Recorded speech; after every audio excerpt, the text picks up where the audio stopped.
নমস্কার বন্ধুরা, শুভ দুপুর। আজকে আমার মেনুতে ছিল, দুপুরের মেনুতে মুসুরির ডাল। দেখলেন পেঁয়াজ দিয়ে সম্ভার দিলাম মুসুরির ডালটা আমি। তারপরে এটা আমি নামিয়ে নেব।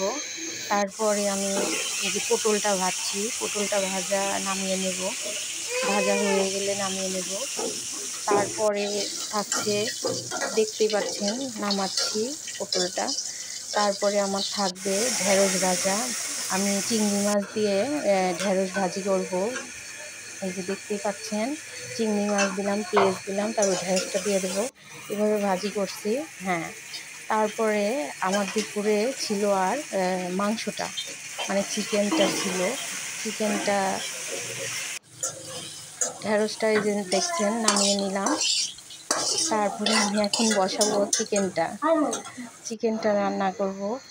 এই যে ফুটছে, দেখতেই পাচ্ছেন ফুটছে ঝোলটা। অনেক সুন্দর কালার এসেছে বন্ধুরা, দেখতেই পাচ্ছেন। তাই সব রান্না হয়ে গেছে। এখন এই যে মুসুরির ডালটা, তারপর মাংস, তারপরে ঢেঁড়স ভাজা, তারপরে পটল ভাজা, এই যে তেল রেখেছি, কাঁচা লঙ্কাও আছে এতে। ভিডিওটা কেমন লাগলো কমেন্টে জানাবেন। ধন্যবাদ সবাইকে বন্ধু।